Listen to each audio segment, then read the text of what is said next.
Welcome to another episode of Jammin' with Jason. Hey, before we get started today, I wanted to let you know this episode is sponsored by C-Risk Academy. Now, did you know that C-Risk Academy is the #1 on-demand and webinar training platform for internal auditors and professionals in risk management and compliance? With hundreds of on-demand courses and webinars each month, you are sure to find training and certification courses that are relevant to help you do your job better. Their on-demand training gives you the ability to study anywhere, anytime, and on any device, so you can fit in your professional development on your schedule, and you receive a CPE certificate for each course you complete. C-Risk Academy is also running a special for listeners of the podcast where you can save 50% on all courses through November 30th. All you need to do is click on the link in the show notes and use the coupon code JAMMING2019 when you register to get the 50% off discount. So make sure to click on the link in the show notes and get your 50% discount today when you use the coupon code JAMMING2019.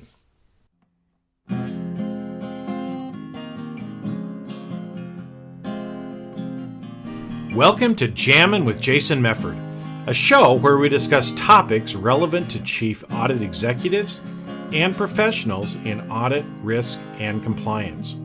We discuss the technical and soft skills needed to navigate the minefields of organizations. You hear best practices and practical advice for helping you advance your career, and we'll even talk about music, mindfulness, and psychology, because we can. So sit back and relax while you listen to the #1 podcast in the world for internal auditors, unscripted and unedited. Welcome to another episode of Jammin' with Jason. Hey, welcome back, my friends. This week, I want to talk to you a little bit about certifications. Now, professional designations or certifications are something that we need in our career development. They are becoming a more and more important part of your career development. So I want to go through today and talk a little bit about that, about how to get certified, and about some of the kind of fallacies or kind of the ugly side of certification sometimes that people don't realize, and also talk about some new options around certification as well. So, as I was saying to begin with, a lot of times, especially in internal audit, we need to have certifications if we're going to be a long-term internal auditor. So why do we need certifications? Well, certifications prove that we understand certain knowledge, have certain skills and competencies. And so often, again, if you've ever tried to find a new job on your resume or CV, there's usually a place for certifications. Now, having been a hiring manager myself for many years, one of the first things that is done in screening candidates for new jobs is, do the candidates have certifications? So if you're looking to change jobs, having certifications is an important thing to have on your resume or CV. Now, besides that, and again, having those things obviously gives you a leg up in the industry. For example, right, again, if I'm a hiring manager and I'm looking at 2 different resumes, and I have to screen out and decide who do I want to interview, there are certain things that I can look at. So, years of experience, where you've worked before, maybe some of the, if you have a degree or other things like that. But one of the main things that I'm going to use to screen is if 2 people, effectively on paper are the same, but one person has a certification, the other person does not, I'm probably going to choose to interview the person with the certification.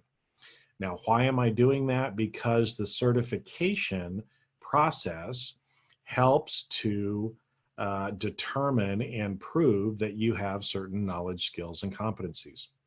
Now, whether you have the certification or not, I know doesn't necessarily mean that you are qualified, but it is one of those things that often people will use to screen out applicants. So let's talk about kind of the certification process. You've probably heard some of the stuff that I've talked before about related to what I call the big three certifications. And those are the CPA, or Certified Public Accountant, or in some countries it's Chartered Accountant, the CIA, which is Certified Internal Auditor, and the CISA, Certified Information Systems Auditor. Those are kind of the three main kind of gold standards, if you will, for certification. Those are the ones that most of the time, if you have one of those, that's a big deal. And I'll explain to you why it's actually a big deal to have those. I have two of those.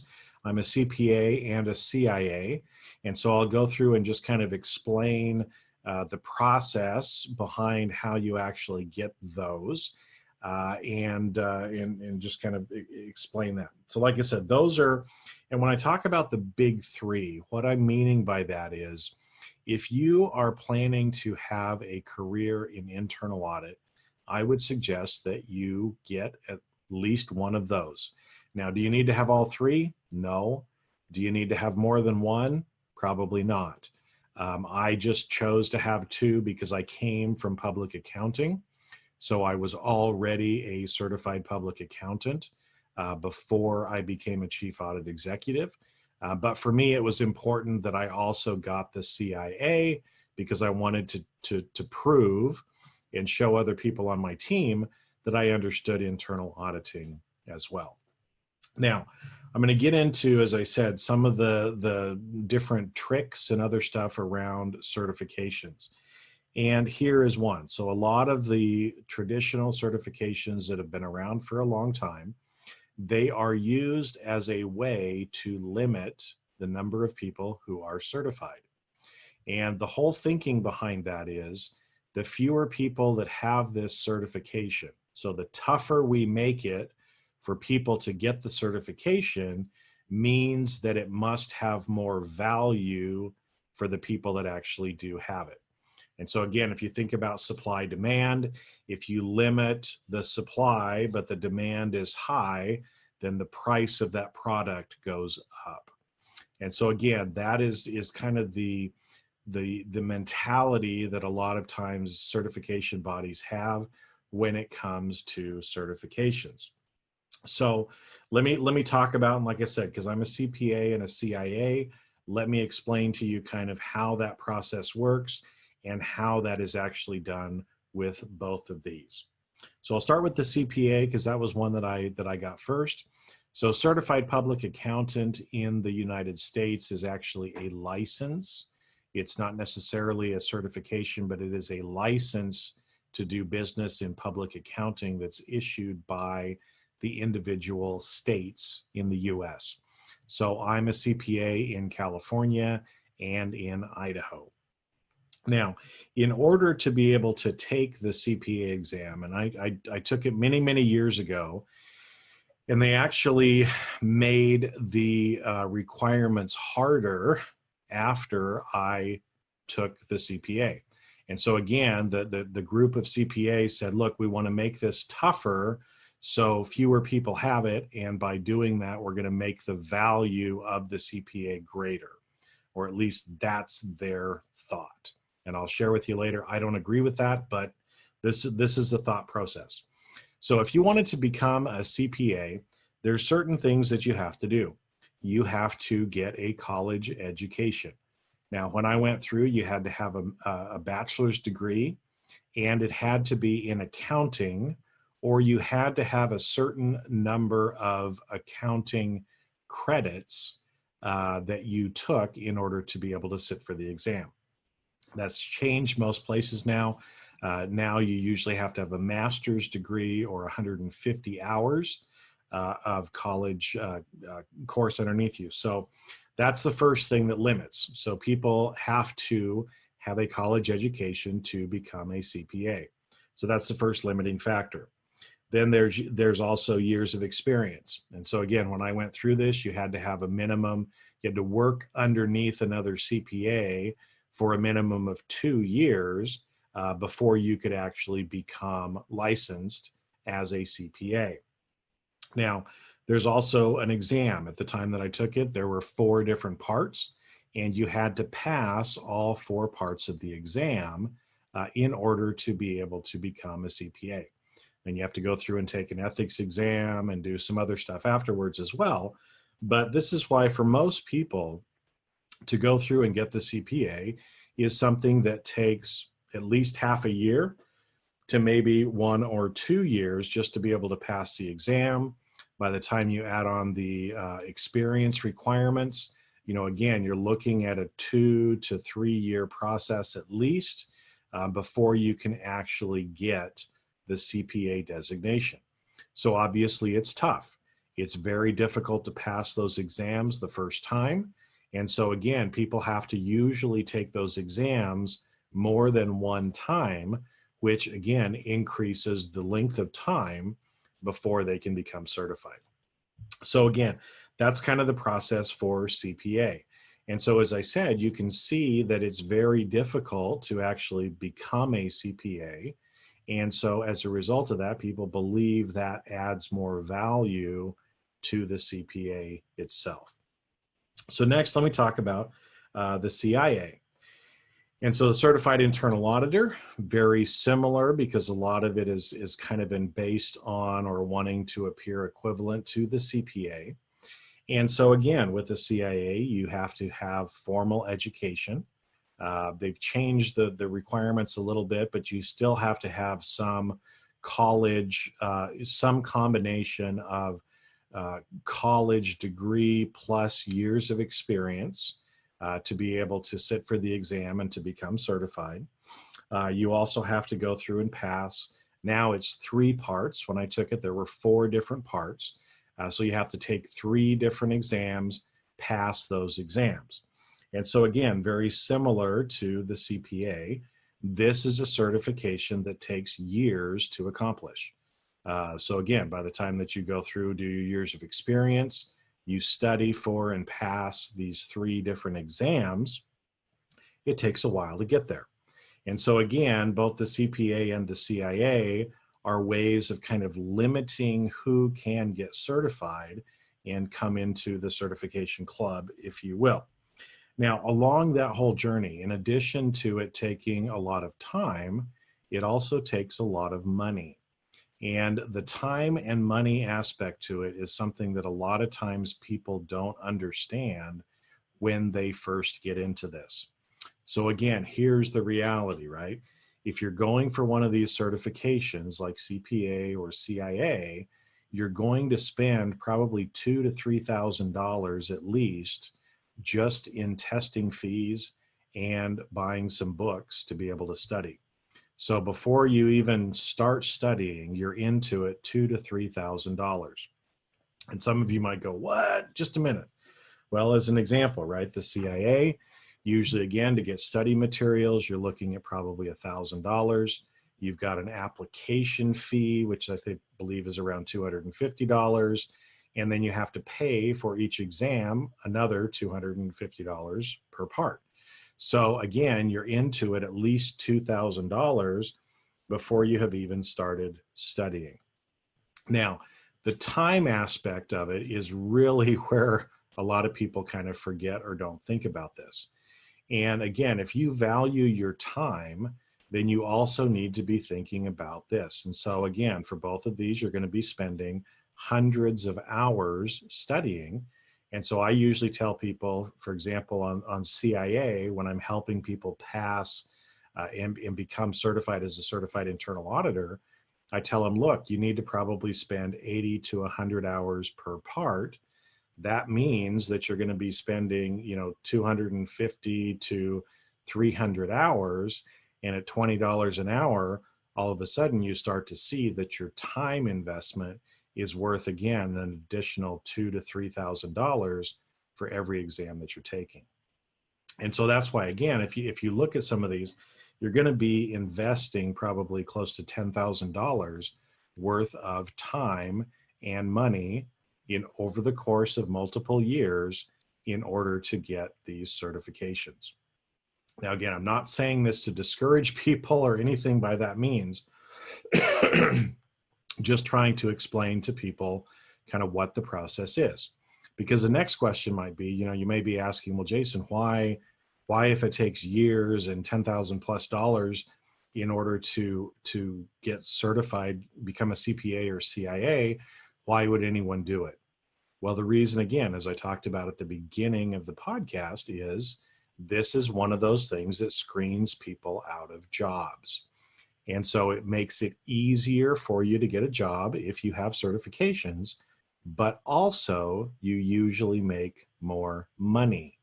And so again, somebody that is kind of in a staff level position or senior level position that can maybe move into that next role, like a manager role, or move to a different company, it's not untypical for people to get a $20,000 to $40,000 a year raise once they become certified.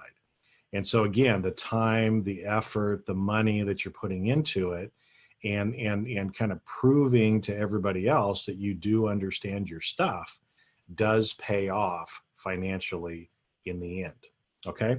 So, and again, that's why I say these are kind of the big three certifications: CPA, CIA, CISA, because they take time to get, but there is a big financial payoff usually that goes along with it as well. But again, just be aware that you're going to be spending a significant amount of time and money in order to be able to receive or get those certifications. Okay. Now, let me go through and talk a little bit more about some of these other things, because again, as I talk to people and, on some of the exams, for example, they're very difficult. Some of the questions are very tricky, and they use mechanisms like curving of an exam, putting in questions that are actually not graded because they're trying to, find out and create new practice questions for the next round. It makes it difficult usually, again, for people to try to understand where is it that I need to be and how many of these questions do I have to get correct. So again, a lot of times there's a gray area of, if you score up to this point, they kind of tell you your score, but then there's this gray area in the middle that, you may have gotten enough, but the problem is because of a curve, we're only allowing a certain number of people to pass each time that the exam is given over a time period, means that you may actually miss out. If everybody did better on that particular quarter, then you don't get to that magical number of whatever it needs to be for you to pass. Like I said, I only bring that up because I've heard a lot of people asking me questions about how is it actually calculated? How many of the questions do I have to get right? The problem is, I don't know. Because they don't really teach us or tell us about that. Some of the questions are worth more points than others. Some of the questions are graded, some are not. And so again, it's frustrating a lot of times for people in trying to be able to figure out and understand why they're not passing. And this usually comes up, especially, people often reach out to me, especially for the CIA, when they have not passed 2, 3, 4 times and they can't figure out why. And there's usually some common reasons, and I'm not going to get into all of that today. But there's a lot of questions around the scoring of the exam and trying to help them understand, how they actually get to that point so that they can pass this next time. Okay, that was a little bit of rambling, but let me get in now and talk, about some other things, because those are not the only certifications that are out there. And so what we are seeing are some changes that have been happening is there's a lot more certifications that are coming about. And again, it's like I said before, those are kind of the big three, but what do you think about these other certifications? Are they valuable? And the answer is yes. So if you go back to what we talked about at the top of the podcast, Again, it's better to have some certifications on your resume than have nothing. So for example, if you're in the process of studying for the CIA exam, it may be a good idea to get some other more topic specific certifications that don't take as long to be able to get, so that at least you have some certifications on your resume. Because again, if you've been in your career for, let's say, 5-6 years, you're looking for a new job, the hiring manager is probably going to be screening based on certifications. So if you're in the process of passing the CIA, but you have not, and you don't have any other certifications on there, there's a good chance you're going to get screened out and not even have an opportunity to interview for the job. So let's go through and talk about that. The other certifications. Now, there's lots of different certifications that are out there, and I am not an advocate for you to just go out and get any random certification. There's a lot of different certifications. There's some that are worth the price. There are others that are just a complete waste of your time and money. And part of that is because of who is doing it, the content of it, other things like that, that you want to be careful of. The other thing is to make sure that the certifications that you're going after, some of these that are more topic related, actually relate to what you're trying to do. And so I'll give you an example of somebody that I talked to, that he was really hot on trying to get some certifications. And so he said, there's really kind of 3 that I want to get. I want to get the CIA, Certified Internal Auditor, the CFA, Chartered Financial Analyst, and the CFE, Certified Fraud Examiner. And so I stopped and I said, why do you want to get those 3? Well, because they all kind of interest me. Well, they all interest you, but all 3 of them do not really help you necessarily in your career. So as an example, the CFA is one that is usually gotten by people that are in the financial investment industry. So people that are brokers, because it relates more to actually managing people's finances, investing in the stock and bond market, really has nothing to do with auditing. Same thing again. Well, CFE can be great if you're going to be focusing on fraud or forensic accounting. But again, if that's not the direction that you're trying to make your career go, then really it's kind of a waste of time and money to be able to go after those other certifications. So again, you want to be thinking about, what is it that you want? What's your end goal? Where do you want to get to? And is the knowledge, skills, and competencies that you're going to learn from this particular certification, is it something that's actually going to help you in your career? So again, if we take a step back and, people are asking me, hey, let's look at the big 3, Jason. Which of the big 3 should I actually get? And I'll say, well, what do you want? Where do you want your career to go? Well, IT audit really excites me. I really like that. I like IT. Okay, great. Then the CISA is probably better for you. Or if somebody says, hey, I really like kind of the financial accounting controls, internal controls around financial reporting, SOX type stuff, great. CPA is probably going to be better for you. Or if you look at it and say, hey, I want to be a general auditor, I want to be an internal audit, I don't know exactly for sure if I'm going to specialize in an area, but I want to do internal auditing. Okay, great. The CIA is probably better for you. Because that's one of the takeaways that I want you to have here, is to realize that not everybody needs all the certifications, and you should pick ones, as I said, that that make sense based on where you want to take your career. Now, okay, at the beginning, I told you that I was going to kind of tell you a little bit about some of these other options, because again, getting the big 3 is going to take you years to be able to get done. So what can you do in the short term? And again, I told you at the beginning, I am not personally of the belief that many others are, that say, if we limit how many people can get it, then that means the value for everybody who is certified goes up. I don't agree with that. I believe that the more people who are actually certified have the knowledge, skills, and competencies that go along with that particular certification, I think they're better off, and I think our organizations are better off the more people who get certification. So what does that mean, right? Well, again, from my perspective, I don't believe that there should be these educational years of experience or crazy exam curves and weird tests to try to trick people so that they don't pass the exam. I think if somebody understands the information, is able to pass the exam, I think they should get certified. I don't think there should be all of these other limiting things in the way. So as an example, I'm a smart guy. I've taken lots of law over the years. In fact, one of the whole parts of the certified, of the CPA exam is about law. So I understand a lot about contracts, everything else. Well, if I decided that I wanted to be a lawyer, I can't just go down and take the local bar exam, pass, and become an attorney. Even though I could pass the bar exam, they would not allow me to be an attorney. And the reason is I didn't go to law school. There's a requirement that you have to graduate from law school before they will allow you to take the exam. To me, that's silly. If you can pass the exam, you should be able to practice law.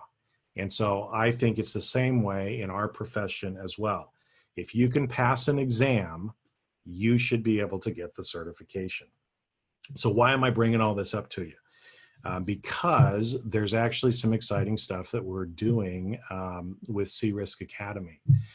Because again, I'm not the only one that feels this way. We've actually kind of joined up with C-Risk Academy, and I have taken a lot of the information that I've used, because not only do I have lots of certifications, you know, I have more than the CPA and CIA.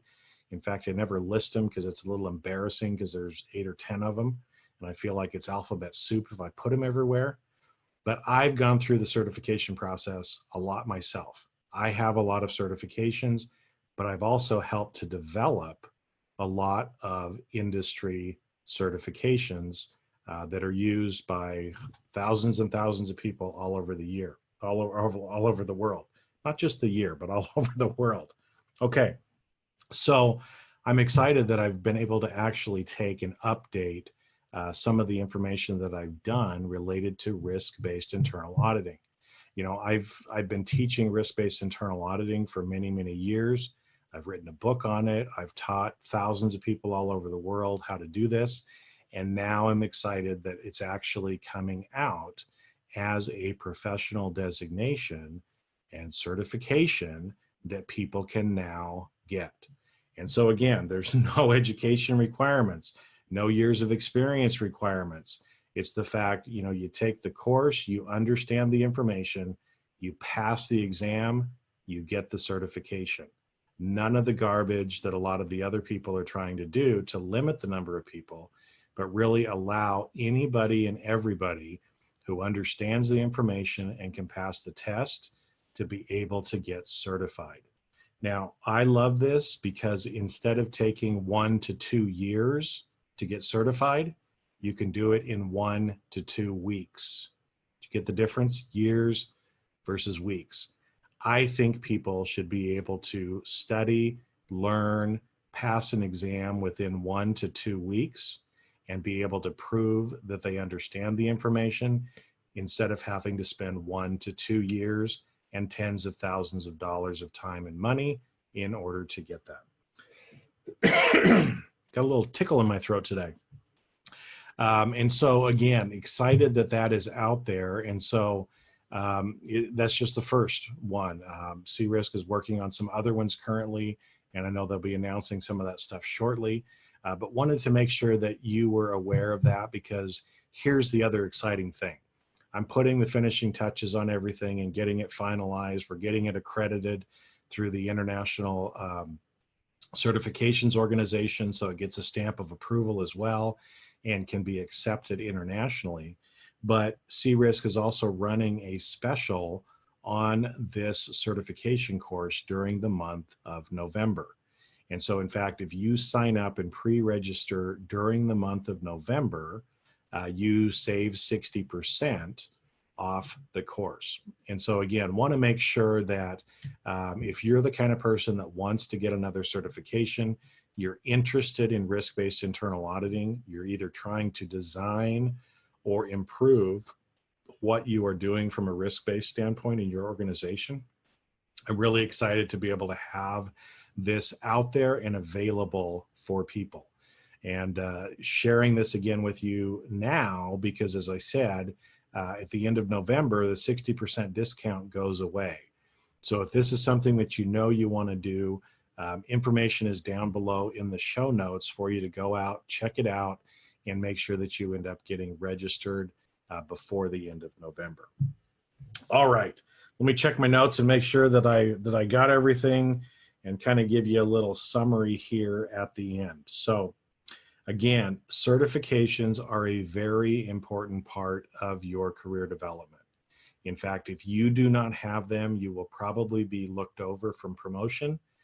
It'll end up costing you money in that you will not be able to have the career advancement and earn additional money, or not get the promotion, or not get some of the other jobs. And again, it is important and becoming ever more important in our current work environment that not only do you have to go to college and learn whatever you need to do, but the certifications afterwards are becoming more and more important. And so again, talked about the big 3 certifications.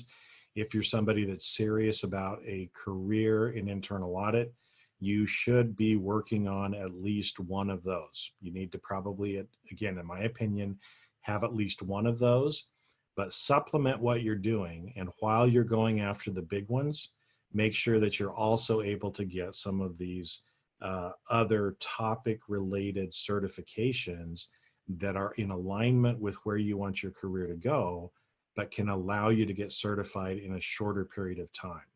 Like the certified risk-based internal audit one that I'm talking about, where you can get certified in 1 to 2 weeks instead of 1 to 2 years.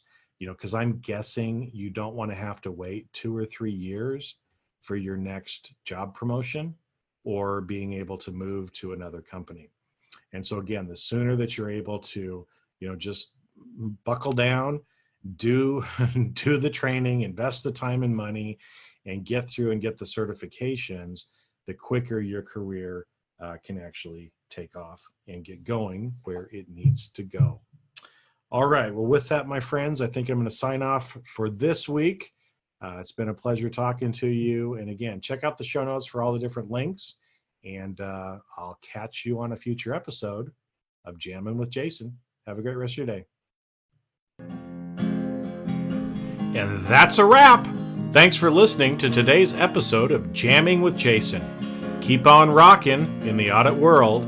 Have a great rest of your day, and I'll catch you later on the next show. If you'd like to earn continuing professional education for listening to today's episode, head on over to C-Risk Academy at ondemand.criskacademy.com. And that's C as in the letter C, riskacademy.com. Not only do you get a CPE certificate, but you also will have access to the video version of today's show. The views and opinions expressed on this show are that of the individuals and not of their respective organizations.